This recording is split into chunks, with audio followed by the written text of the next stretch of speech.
This is tutorial number 109, and it covers constraint versus positional assemblies within CATIA v5.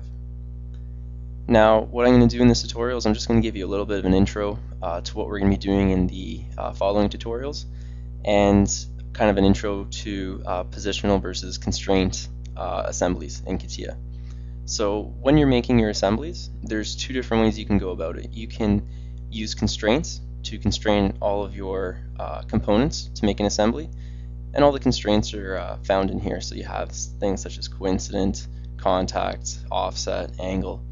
So using that, you're able to lock it in, and there's another way you're also able to do that, and that's with positional. So with positional, you'd be using the manipulation and the snapping tool to snap all the components into place. So each of these, there are two different styles of creating assemblies, and each style has its own advantages and disadvantages.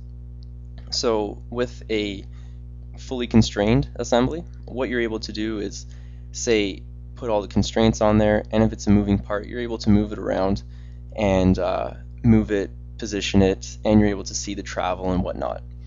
With a positional assembly, the advantage of that is that when you have a large number of components, replacing one component to another isn't going to create a large problem.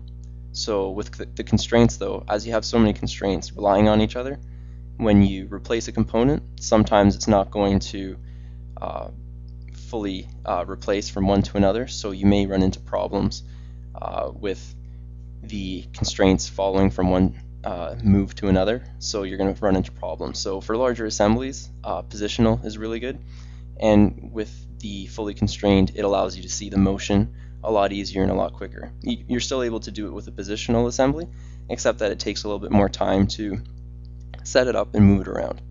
So it depends what the application is, and it even depends on your preference too. So this is just like an introduction. It shows you two different ways you're able to decide which ways work for you best.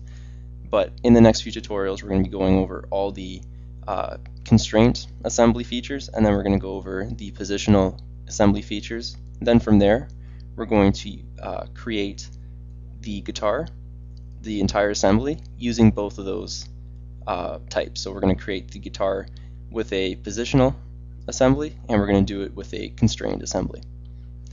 And that concludes our tutorial on the constraint versus positional assemblies within CATIA v5.